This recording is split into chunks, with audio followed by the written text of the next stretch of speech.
Hi, this is Patrick from Startup Zone, and today we have another amazing guest. He's from Singapore, but not only living there. He's citizen from England. He's one of the top 100 most influential LinkedIn bloggers, one of the top social sellers in Asia Pac.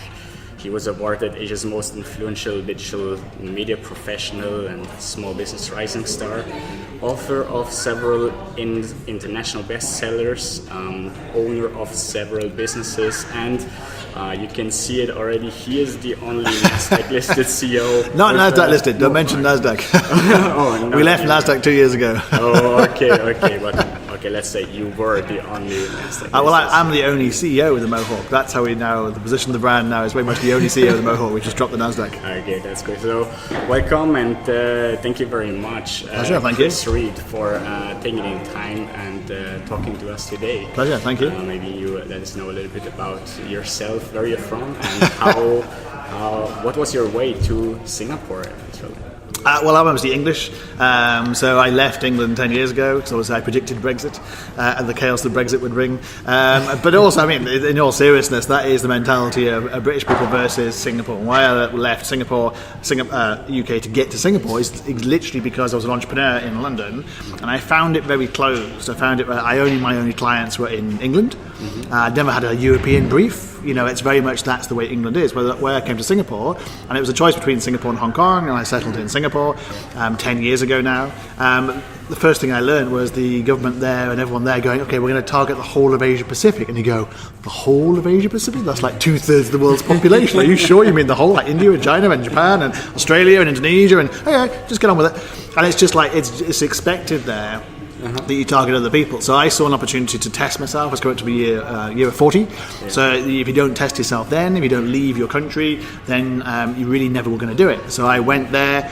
I just had my second divorce. So it was a good time to actually do it. So it's like, yes, I've had another divorce since then, but that's another story. But it's a good time to kind of like, okay, let's do a clean break. Also, I hadn't seen the sun for like several years because London's been like, you know, in the summer it's grey and drizzly, and in the winter it's dark and grizzly. And that's basically the difference between summer and winter. And it is amazing to be in Singapore because it's just like, I've learned so much.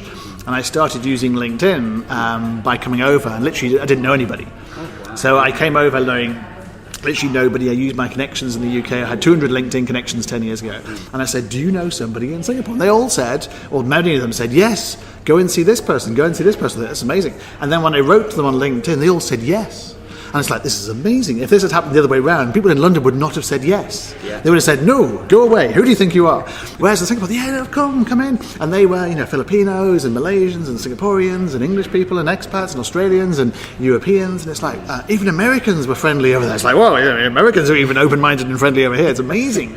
Take them out of America, they suddenly become different people. It's absolutely incredible. And literally, people have a different mentality. And my first job there, I got through networking on LinkedIn. And it was literally, I was running the whole of Southeast Asia. My second job was I was running the whole of Asia Pacific. And my third job was like, we're doing something global. And it's like, this is quite amazing. For the people in Singapore have a completely different mindset. And I created Black Marketing because I saw the power of LinkedIn. I got my first 3 jobs using LinkedIn, and then those jobs were doing lead generation and marketing, and I was using LinkedIn to find people, because I figured if you can use LinkedIn, which at the time was purely about recruitment, if you can use it for recruitment, you can also use it to find the person to pitch. And so whilst other people were finding people to place into roles, I was finding CMOs and CEOs in Shanghai and Japan and Sydney and India and Indonesia, and pitching them, going, this is amazing, this works. And that's several years later they created what they call now social selling and Sales Navigator. The time didn't have that. So I just used the data in the different bit. I think LinkedIn looked quite different, like 10 years ago when you were saying, but that's basically how you started, right? Correct. Was again the reason you choose Singapore over Hong Kong? Was there a special reason? Basically, we looked at things like, Britain had just left, for example, Hong Kong, and it was very much clear what was going to happen in terms of China coming in, and you can see that now. When I went there, first of all, people used to speak English. Now they don't.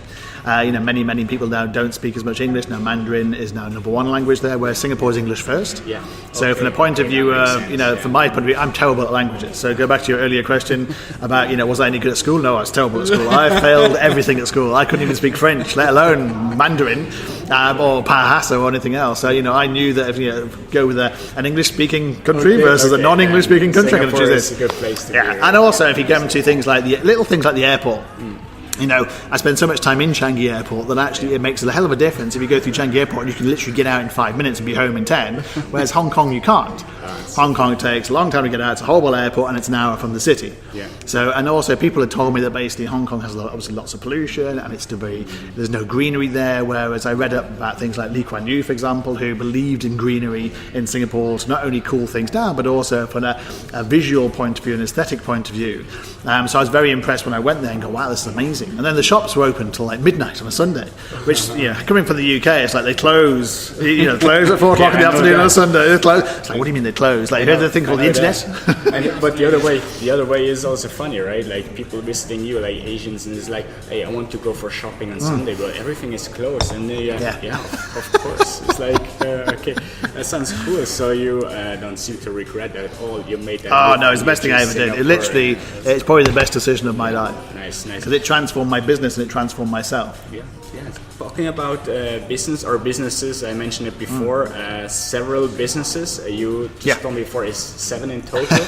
You started with the black market. Yes, that was your first. Yeah, that's our first one. It still is the flagship brand. It's now been going in 6 years.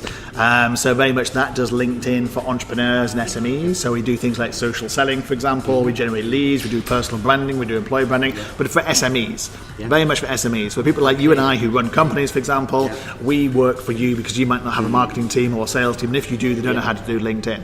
So we do that. And Dark Art does PR for entrepreneurs, but we amplify on LinkedIn. Yes. Mohawk does TripAdvisor but combines that with LinkedIn, aiming at hotels and hospitality. Yes. Spark does Tinder and LinkedIn. Oh, that was an interesting. Yes, that's the interesting one. So, say a little bit more about that. That one is very much a personal thing. So basically, if you want to meet a professional and you don't want to have a fake profile on Tinder, for example, the best way of doing that is to basically have someone look at your LinkedIn profile and say, oh yeah, you're a real person with a real job with a real income. Because it's very easy, particularly in Singapore, to meet the wrong kind of woman, for example, shall we say, on Tinder.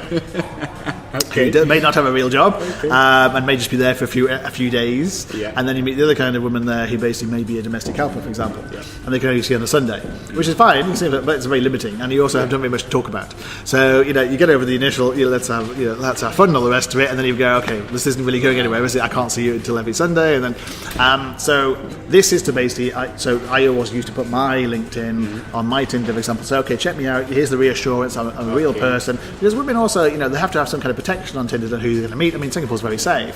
But even so, if they can check out and go, okay, he's a real person with a real... You've at least got something to talk about as well. So that was the idea behind that. And then we created Social Selling, which is a conference brand. So that's in the second year now. And that sold out at Microsoft last year. And our 7th brand is Rockstar Keynote Speaker, which is basically a female speaker bureau. So we're going to promote, and we are promoting female speakers because basically there's lots of prejudice out there, for example. Lots of people just picking male speakers because they're a man and not because of quality. Let's come back to that a little bit later. That is really a very interesting topic, I have to say, so I want to put a little more time on that one. So 7 businesses, and then you said like everything is based around LinkedIn, right? Yes, correct. All 7 brands are LinkedIn orientated, correct. Right? And even your books, right? So 3 books I think are out. I was reading into one, the LinkedIn Mastery for Entrepreneurs. That's correct, which like summarizes really a lot, I would say, about what to do, what not to do with your LinkedIn profile, your personal and also your company one. And what I find really cool is that you put it on the webpage, the Smashwords, where I got it for $3, like the other books. So this one, right, for $5, something like that. That's really and we put it on Kindle as well. The idea is to get people to read them. So we have the 3 books, and basically we put them on Kindle quite cheaply if we want people to read them, because ultimately, if you read the book, then you're more likely to buy our services, engage our services, recommend us, and so forth as well. So it's basically a loss leader to basically promote the services. I read in the forward of the LinkedIn Master for Entrepreneurs that you said like you were appearing on the front page of local papers in Singapore for all the wrong and right reasons. And of course, I want to know like, okay, what are those wrong reasons? Oh, you didn't Google it, did you? You didn't Google did Chris not, Reed I Singapore. did not. Oh, I okay. felt like maybe If you I'd ask you, Google can you if you tell me Google what Chris is Reed Singapore taxi drivers, for example, you can see all the abuse I got for basically writing a blog about Singaporean taxi drivers, and I got fired as well. So I got fired from my job at the time, which was actually not a bad thing to do. I was a couple of years there, and I got fired for writing this blog because it went to the front page and all the newspapers were talking about it. And I went, oh, okay, I made a big mistake here. And so it was quite a big lesson to learn, but it also got me quite a lot of name recognition. So I learned, okay, because controversy kind of works here. So then after a while, people forgot why they knew about me or why they'd heard about me. They just remembered the name, which is no bad thing. I thought, okay, so I've repeated that trick several times since. With varying degrees of success. Reasons, right? Then Well, no, both. both. I mean, we've done it both ways. We've I deliberately sometimes create controversy, for example, to get that name recognition, to get the most read column or the most read engagement, for example, because I have what I call a Marmite brand. You may know Marmite? No, okay. So Marmite is something that the English people kind of like either love or hate. It's kind of like this paste, and people either go, ugh, or they go, wow, I love Marmite. Okay. So basically, that's a bit like my brand. You either love me or you hate me kind of thing, but you need that kind of discord and kind of like that passion on both sides to basically make people talk about it. Say, no, I like Chris Reed. No, I hate Chris Reed. So it is very much that come together. So that's the best way of doing it. Precisely. The worst thing, as the kind of like the quote is that what's worse than being talked about? Not being talked about. Because then you don't have a reputation. No one's talking about it. No one cares. So at least someone cares enough to basically comment on something or quote about something or talk about it. Okay. So you're saying like you are raising these controversies. Were there any like, let's say this new term, the shitstorms, like coming up? Totally. You facing so that? the NASDAQ thing you mentioned was exactly that. That's why you don't mention the NASDAQ thing. That was a shitstorm. That was. We can cut that later. Oh, was it? How No, do that you was definitely a handle that? shitstorm. I mean, you're prepared for it, right? Yeah, Because you say you work with that controversy, so you're aware about that. But how you because I sold the Singapore black marketing business to a company, and we floated on NASDAQ in Sweden, for example, and then we went up to like 18 companies, went to a very high share price, but none of the founders could actually sell the shares, and then it quickly turned out that all was not well and all was not what it seemed. So basically, it diminished, and basically I left, and then the CEO reneged on a deal to basically do a joint press release and a joint announcement, and then two months later he announced that he basically terminated me and that no one would shed a tear, which is why if you Google that you can find that, which wasn't true. It basically was a complete lie. I'd resigned 2 months beforehand, and basically but I did an agreement with him that I wouldn't announce it until we did a joint release, and he reneged on that. But if you look at the headline, it basically says that he fired me. But if you look at what happened since, he's lost another 15 companies since then. So basically, make your own mind up. Was it me or was it somebody else? Well, time already has told, because now the share price is like 3 cents and nobody's left. It's I think it's a tough thing to handle, right? Yeah, I was going through my third divorce at the time as well. So, I like to combine these kind of like stresses and say, oh, there's not enough stress here. Let's have a divorce as well as leave my young company in. Let's challenging. It's interesting. Let's talk about a topic that's like more brighter. And you mentioned it before, your initiative for women speakers. Yes. I thought that highly interesting. Yes. Maybe you explain first a little bit what it is about. So basically, it came about because I kept on talking to female speakers, and I worked with Primetime Professional Women's Association, done a couple of talks there, and then I started working with Keynote Speakers, which is basically Asia women speakers, and they basically said that there's lots of panels out there, there's lots of keynotes out there, and they keep on getting them to men, and not just men either. They're normally white men. Even though we're in Asia, they tend to be 4 white men or 5 white men, and you can see, if you look on LinkedIn, they share a panel, it's like 4 white men or 6 men. It's like, where's the women? And it's basically people say, oh no, we've chosen the best person, and you look deeper into those people, you go, no, you haven't chosen the best person at all. It's basically because you're more comfortable with that man than you are a woman there. There's plenty of women out there. Women don't push themselves hard enough. which they openly admit themselves. So they need basically, I'm not saying it has to be a man to help them, I'm just having to say that no one else was doing it. So I said, okay, I'm going to create a brand, work with women speakers, work with Keynote, work with Primetime to actually promote women speakers, so that women speakers at least get promoted, because half the thing is that women speakers don't like promoting themselves. They are much more less arrogant than men, more self-aware of their weaknesses than men. People like me and you just basically, yeah, we could do that, yeah, I can speak over there, yeah, I'm fantastic. Whereas women don't do that. Women go, are you sure? No, I'm sure there's someone else better over here. And because they're just more aware, they've got more EQ and they're more sensitive and so forth, all the great things that make women fantastic, it comes through in there, but it comes out in a weakness if you're trying to pitch yourself against a man or against somebody who's saying they're great and they're amazing and they're wonderful, but they're probably not. So what we do is basically we amplify their strengths and we basically help promote them. So we're doing the selling.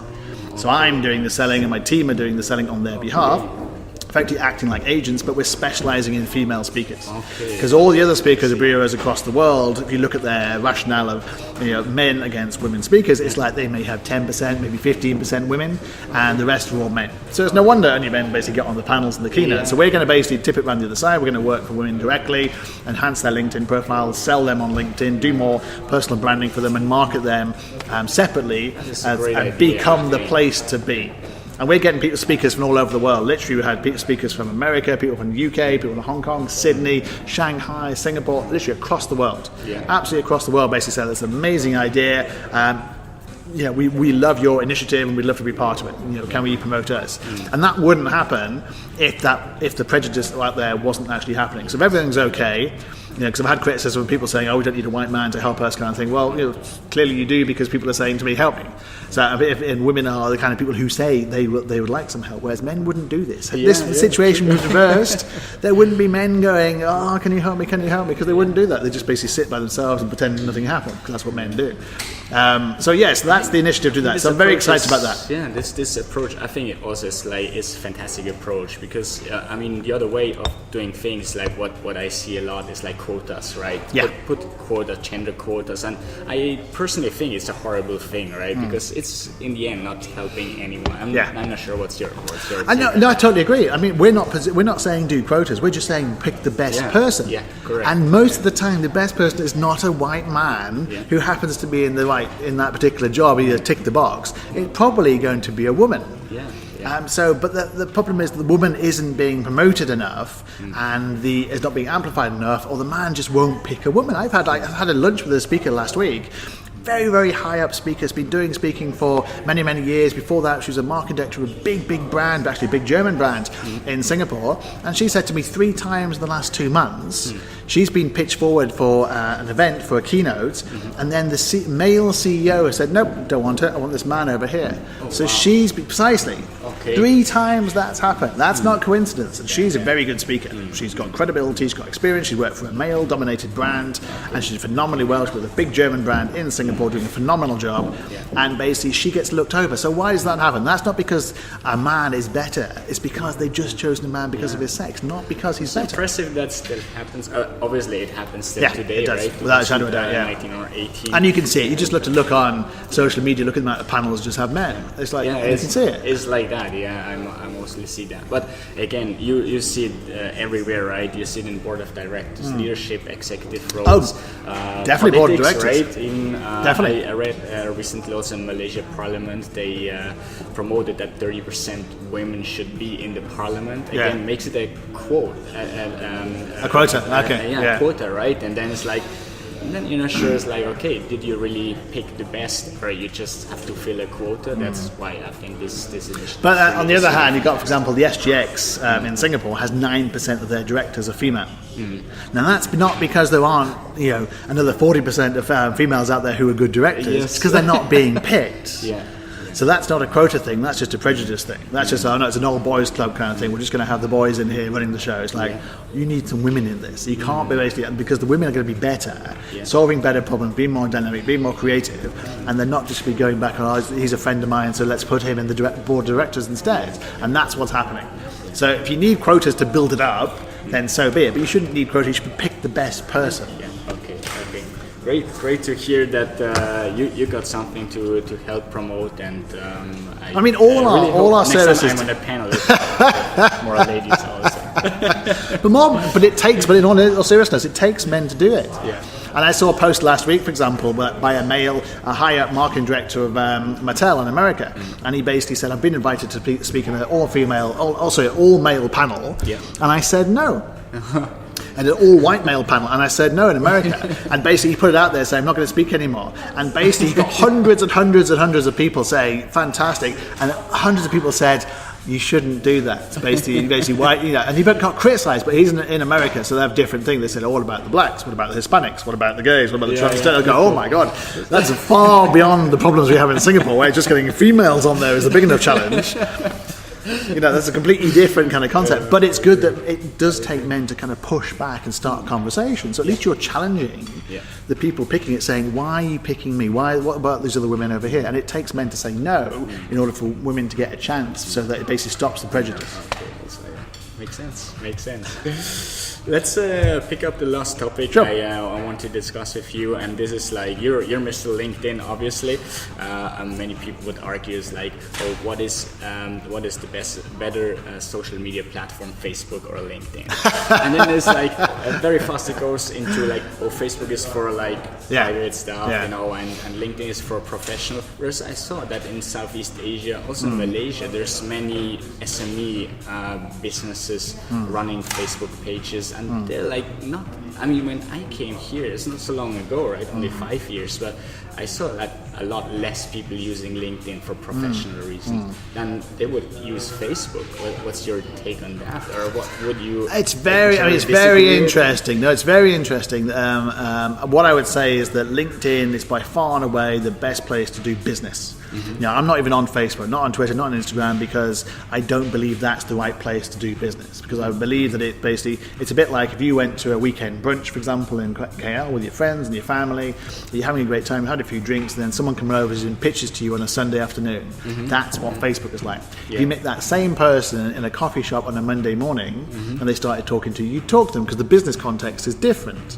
So that's what I equate LinkedIn with. So LinkedIn is very much about business, whereas Facebook is not. It's also fundamentally, it's very hard to actually do business on Facebook in terms of the data. The data's not there. Like the data's on LinkedIn because you put input if you're a CEO of a small medium business. So I can find all the CEOs of small medium businesses, founders and entrepreneurs, which are most of our clients across the world, by using the data on LinkedIn. I can't do that on Facebook because you don't put into Facebook, I am a CEO of a company this size, and you also can't target people by alumni. You don't put your university down. You can't target people by where you used to work or live or anything like that. So the data's not there. So fundamentally the data's not on Facebook. Also, you have got lots of fake accounts on Facebook, which they've now admitted, and Instagram's got fake accounts. I mean, Facebook came out with a stat that they targeted more 15, 24-year-olds than actually lived in the world. So it's like, how do you have more 15, and they even said, we don't know how we've had more 15, 24-year-olds that actually exist, but we do. And it's obviously because they've got duplicate accounts, you've got fake accounts. It's like, well, if that's the case, you're basically duplicating your advertising, hitting the same people. So it's fundamentally flawed, whereas you can't do that on LinkedIn. It's very, very hard to create a second profile on LinkedIn, duplicate profiles, fake profiles. So the data is with LinkedIn. And fundamentally too, the key thing is Sales Navigator. Sales Navigator on LinkedIn is the heart of social selling, because you can pinpoint people in Sales Navigator, create target lists, send out messages to them, and actually generate leads. So I'll give you an example. Every time I go to, for example, Zurich, which is our second biggest market, I have 20 meetings, 30 meetings or 40 meetings, like literally 10 a day, all generated by Sales Navigator. Oh, wow. And I will literally say, I will be in Zurich for 4 days. I'd like to meet you at the JW Marriott, for example. I'll be there for these days, and I will fill my diary. I do the same thing with Hong Kong, do the same thing with Sydney, do the same thing with London, other places. So it's basically use the data. You can't do that on Facebook. Okay. You have to buy an advertising campaign, and it's just spurious. And you basically rely on someone seeing that and saying, oh yes, I happen to be. You have no idea if that person is basically the right kind of person. We work with entrepreneurs, we work with CEOs, we work with founders. Differently, right? Some people argued with me like, if you put advertisements in Facebook, but it's not targeted. It's far cheaper than of course LinkedIn, it's 10 right? times cheaper, but it's not targeted. Okay. Whereas I can reach out, I can send 10 emails out to CEOs of entrepreneurs in Zurich and get 10 meetings. You can't. That doesn't cost me anything at all. That just costs me the fact I've got Sales Navigator and a good profile and a good proposition to talk to somebody. I wouldn't even know where to start on Facebook in terms of doing the same thing. It's literally you're throwing things against the wall, hoping that somebody's going to see it, and then hoping that they might then respond and say, let's meet up. You can't do that. Whereas on LinkedIn, it's use the data. And fundamentally, it comes down to the data. Fundamentally, it comes down to what you can use it for, and it's a business platform. So every single thing you do on there, it's social media, but it's in the professional context. It's business. Facebook to me, is not business. And they've struggled, and you can just see that. They've pushed out so many initiatives where they said it's business, or they're doing SMEs or SMBs, and they failed left, right, and centre. People go slag off Facebook left, right, and centre, especially now they've had all the scandals about the data. Would you trust them? There's a reason why LinkedIn hasn't had any data scandals, because there's so many opt-ins and opt-outs of LinkedIn. You're basically opting and opting out of everything. Whereas on Facebook, they don't have that. That kind of like those ethics. They also keep selling your data, whereas LinkedIn doesn't.